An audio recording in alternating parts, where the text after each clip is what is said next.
Welcome to Hemp Foundation Talks, where we listen to the heartbeats of the hemp industry and learn the celebrations, challenges, and discoveries from hemp leaders and advocates from around the world. I'm Rebecca, International Business Officer with the Hemp Foundation and your host. Today's guest is Peter Gorse. Peter Gorse trained as a product designer at Coventry University in the UK. One of his designs won an Audi Design Foundation Award.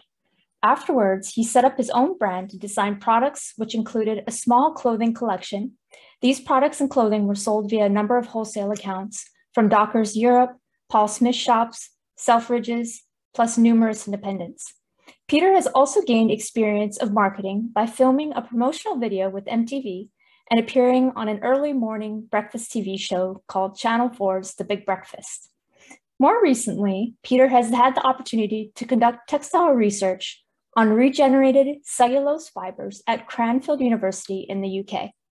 During COVID, when laboratories were closed, Peter created the Garment Facts label, which he is now trying to progress after receiving significant interest. Hey, Peter, welcome to Hemp Foundation Talks. It's such a pleasure to have you on our show. I know about 2 weeks ago, you put out a post on LinkedIn with a visual of a Garment Fact label, and it was right in line with what everyone's used to seeing on a nutrition label, where you could see the ingredients kind of like of the garment and stuff.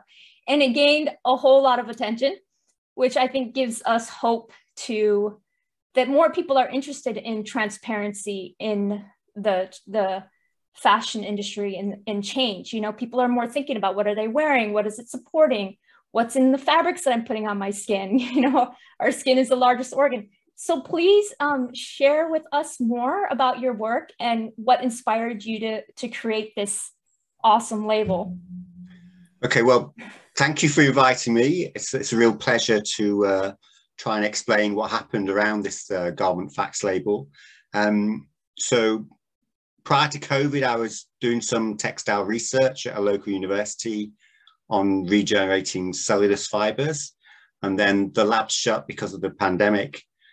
And so it came about through, me having that time to think about something else. And I'd always thought, and I never really understood, why clothes say so little about themselves. If you look at the typical label, yes, they've got information on how you wash them and care for them. But beyond that, they don't really say much about, they've got like country of origin, which I didn't really understand what that meant because factories are in different countries. I just thought, and then beyond the main fabric type, but again, that's only part of a garment. I mean, it wouldn't be a garment unless there was other things like thread and things like that. Right. So if it says 100% cotton, it's not that accurate because the thread probably isn't cotton. So it's just little things like that niggled me. And then also, so I trained as a product designer. So I've always been curious about materials and how products are made. And yet in education, sort of product design, which is called industrial design in the States, I think, is always separated from fashion design. They're kind of separate courses. And I think because of that, I never really thought of textiles as a product, which is a bit of a strange thing to say. But then once I got involved in textiles, I just realized just how complicated a product it is. And then you think, well, how did they do that for like $4 for a t-shirt? I mean, how did they do it? Yeah. And I still don't know how they do it because it's a complicated little product that goes through lots of processes. And so it was really about just kind of a challenge for myself in painting a bigger picture of exactly what happens, to produce the garment. And I didn't really want to reinvent a label because people had said to me, well, people don't really look at labels. And so I thought, well, there must be some that they do look at. And obviously, the food industry, I've been doing labels for years. They've got quite strong legislation to force them to do it. And so it was kind of an obvious route, I think, to look at the food industry. And when it said nutritional facts, I thought that was great. I'll just replace the word nutrition with garments, and then I could just try and select the metrics I wanted and try and fill in the data. So that's how I did it. It wasn't like an extensive piece of research, but I knew experts in particular fields, and it was great that they were happy to talk to me and give me some of the data. And then I had like a data trail in other areas, and then I produced it, and I only posted it to show some of my friends, to get them to, critique it, to give me feedback, so I can hopefully improve it a bit. And then it just all went bonkers. I mean, how many views did you have on that post? It's got over 600,000.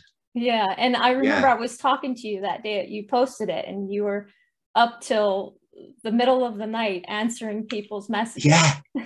Yeah. So I was staying up till about 2 or 3 in the morning, sometimes even later than that, until I was just too tired to like reply to responses. And I actually got a shoulder injury, I think, from crouching over my laptop for too long. Yeah.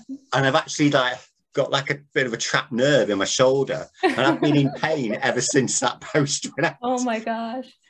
So it's been a real sort of roller coaster the last couple of weeks. People asking me questions, people asking for discussions. I've had 3 or 4 meetings every day for the last 10 days, from people that I just don't know, but they're they're experts in their field, and they wanted to sort of talk to me. And I was thinking, I don't really know that much. I'm not, I don't know what to say to them. So it's been good.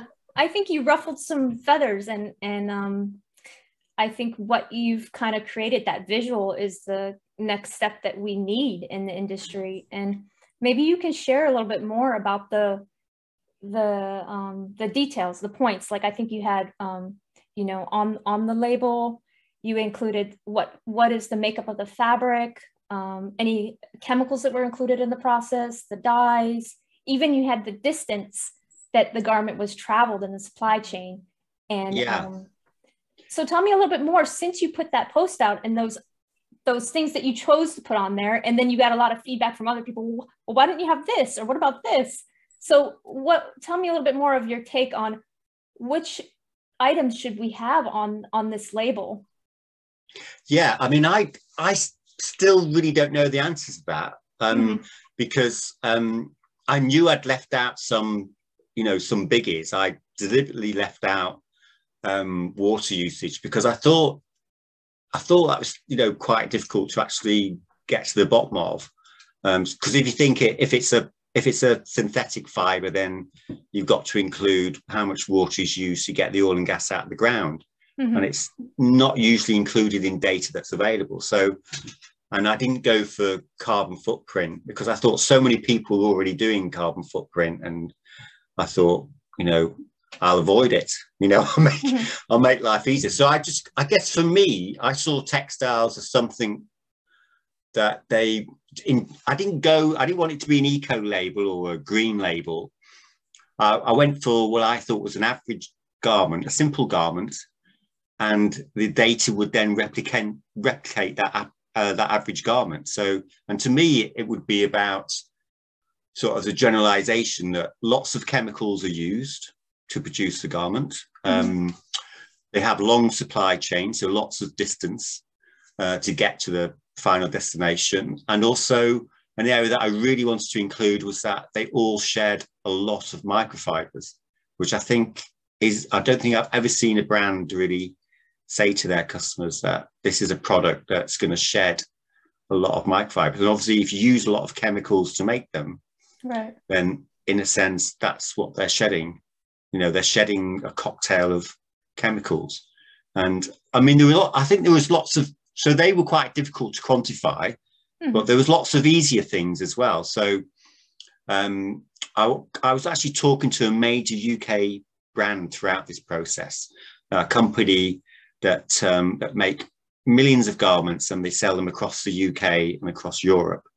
And so I wanted it to have like a balance. I wanted to go back to them and say, try and persuade them to actually take some of the easier aspects of it and consider actually supplying that information to their customers. So I had date of manufacture on the label, and obviously all the brands know their date of manufacture their garments in case they have to be recalled for whatever reason.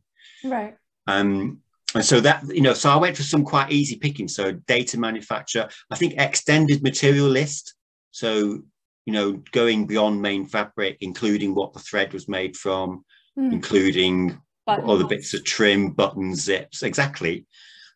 Stating what the dye was as well, stating the dye that had been used, because I thought that the naming the dye and extending the materials list would really help recyclers. So if someone else came across the garment again, instead of it going to landfill, they'd have more information that the recyclers, it would help the recyclers.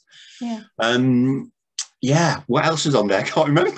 So there was lots in there. There were lots of things that were relatively easy to get to, and then others that were more difficult. So I thought it had a reasonable balance, and I thought it painted a reasonable picture of what a garment is, because I've just got in my head that we're all walking around with our clothes on, thankfully, but they are, as we wear them, as we wash them, as they're produced, they are shedding all these microfibers, and it's a massive problem for this product, for our clothes. It is a huge problem, and yet I don't think too many consumers realize that about this product. They're kind of leaking all the time, into the air we breathe and into the water we drink and everything like that. So I just think they're a really fascinating product. They've got so much history. They got all the craft of people from weaving and then we've got this industry that can produce 80 billion garments a year. Right. They've got such massive efficiency and huge kind of issues within supply chains. That's obviously, I included that. I mean, that was a biggie. I included wages. So I went, I kind of nominated the countries that I thought it would go through to get produced. And then I found someone in that country, and he told me what sort of average wage was for a textile worker in a cut and sew factory in that country. And then I used a couple of NGOs who do a lot of work in Pacific countries where garments are manufactured, and they calculate the average salary compared to what a living wage would be. So I kind of included that as well. So I had a wage, like a monthly wage for a textile worker, and then I represented what percentage that would be to a living wage, to kind of. That's important to show that comparison. But I mean, I think that's a really massive issue, because I think 80% of the garment workers are female, and they're just not treated out. I wouldn't last 5 minutes as a garment worker. I don't think I could work that hard. I think I would physically collapse. So, well, I mean, being that you got some pain, shoulder injury just from that one static motion, you can imagine. I mean, imagine the garment worker who's in that position, doing something over and over again. They got some strong backs. I'm feeble that I couldn't manage just lean over a laptop more than usual. I broke down, and yet there's these millions of garment workers who are working in, really difficult, conditions for hours and hours and hours, and they're getting paid, very low wages, and they don't get any sort of benefits. They don't get sick pay, they don't get maternity cover, they don't get, there's all those costs have been taken out away from them to save, the brands and the industry money. To enable, and I mean that enables, cheaper clothes for everyone, right? But they're paying the price for it, by having these flexible, casual contracts. So I think the more that we bring transparency to the value chain, then maybe that can come down to the consumer to realize, put a little bit more thought into the items that they're purchasing, right? Because I know for me personally, I want to know more about what's in that garment for my own health, and then what it's supporting, and if I'm going to pay more, and if I can, then I'll do that if it's to support people who are, you know, working hard and that deserve a better treatment, you know. So one of the other things that we had discussed previous to our conversation is this process, right? Once we shine light into this industry, then there's an issue with other companies that, well, I don't know if I want to share this information yet. Maybe they're on the process of changing things, but it would destroy like their brand image, right? And they want to keep in business. So how do we like gently bring this label on, bring the transparency that's needed, but also honor the process of change and allowing these companies to change their processes to support, you know, greater environmental issues and such? I think that, yeah, so I think the industry are moving in that direction, right? And it's moving in that direction with tighter regulation. You know, tighter regulation is coming down the line. Certainly in the EU, there's a major piece of regulation coming out in just over a year's time, and so, you know, the brands are going to sign up to that. So it is happening to an extent, but from my point of view, I think it happens behind closed doors. It happens without them having to go directly to the consumer and actually, so the data is going from the brands to, say, industry regulatory bodies. The data isn't going to their customers. So, right. So I think standards are improving, but consumers are kind of left out of that loop still, which suits the industry, I think.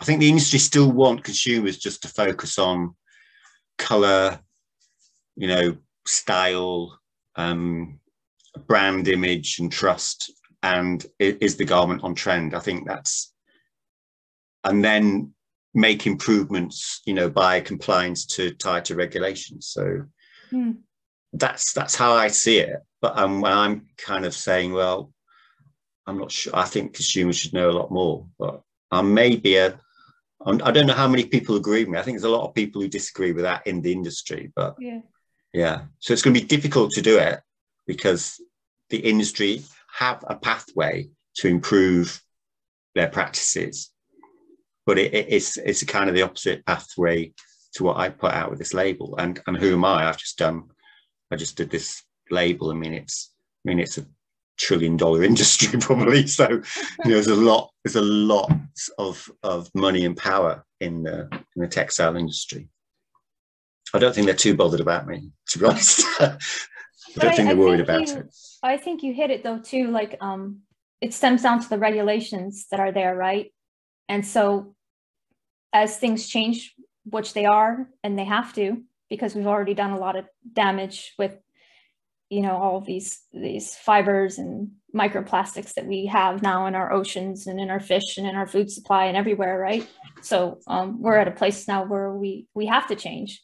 So I think this is a symbol, like this garment label is a symbol for that change, you know, that we need to stretch ourselves. We need to be more transparent, and people are asking for it. I mean, it just goes to show with what you put out there. You didn't expect, you know, such a response, but I think that's an indication that that people want that change. I think because brand reputation, obviously they work so hard for their brand reputation, their brand image, and you know, they really need to protect that. So saying things about wages in supply chain, saying something about chemicals they use, the distance of their supply chain, to them it all looks like negative information. And obviously, you know, all our consumer goods are sold on positive information.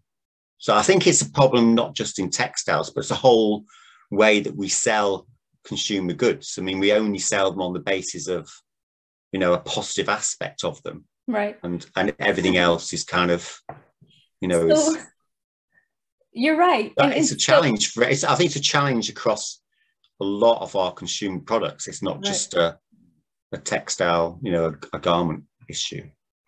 You're right. Like, why can't we have that makeup across all of our products, right? We have it in our food, and we ingest our food, but understanding that the products we use have an effect too on even the food that we eat. From polluting our environment, to the soil. So understanding that it's all connected. And so looking at that nutrition label, right, it's pretty much black and white. And once something comes out there and there's a nutrition label, people have the choice now. They can see it. Do I want to eat this? This is what's in it. Do I want to ignore the label? Not even know, but at least you're putting it out there. I think that's important. And it can be just black and white. This is the information. Now you make your choice based on the information that you see in front of you, right? I mean, the problem I have now is what do I do?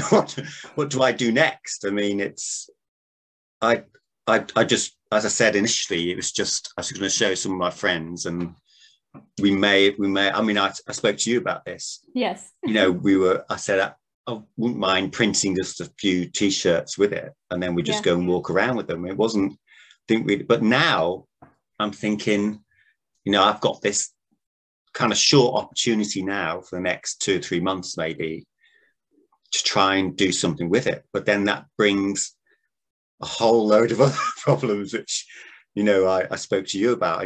I said to you, I need your sort of help, advice on this. And I mean, where can I take this? Because it's a big, you need a platform. You need a platform that you can access, that you can put supply chain data in for these labels to be produced. I mean, it's quite a big, complex, to actually to do it. And then it's a big challenge now. So obviously the kind of, I guess the odds are kind of against it, but my perspective now is to just try and give it a go. And if it just falls flat, then at least I try to progress it. I mean, I'll have to be happy with that, I guess. But well, I think you put out something. I don't think it's just going to go flat. And from what we discussed too, and what we're doing at Hemp Foundation is to also, that's our goal, also to bring more transparency, through the work that we do, through taking care of the people that we hire. That's, a big mission for us, is to help the village people in the Himalayan area, and then to bring out products that are made out of more sustainable things. Like this is 100% hemp. Fantastic. Yeah. So I think, I would love for us to have such a label too, that we can, support the further progress of this industry in a good way. Right. So we can definitely discuss more. Brilliant. and help support you. And if there are any others that also have an interest in that, once we post this video across our social media too, we'll have a link for your LinkedIn, so people can reach out and you can answer more questions. Get a little bit more tight in the shoulder. I may have to get something. I don't know, like those American football, these, I don't know. Just maybe something a little to make me sit more a little upright. Bit of yoga or something, stretching. But Peter, it's just been a pleasure to talk to you, to get to know you, to understand, the work that you're doing. That's awesome. Any last words or anything that you want to say before we close out here? Well, I mean, I'm really happy to hear people's views on it, and don't worry about being, harsh on it or really critical, because that is really part of the process to improve it. Even if you say you think it actually is something that should be done, because, I think, please, if you got the time, please air your views on it, because it's an important part of the process. Yeah, for sure. Thank you, Peter. Thank you. It's been a pleasure. Thank you for listening to Hemp Foundation Talks. Hemp Foundation is a non-profit social enterprise on a mission to provide solutions for our current ecological crisis. Hemp Foundation and their brand Uki has created a value chain from village farms to the marketplace, utilizing the many benefits of hemp to overcome deforestation, fight plastic pollution, and support regenerative practices to heal our earth. foundation supports over 250 small village farmers in the Indian Himalayan region. In addition, they employ widows and women in the production of over 500 hemp products for the marketplace, from clothing to food to hemp bags, a large range of textiles, embroidered fabrics, home goods, and even hemp bioplastic. To learn more, visit hempfoundation.net.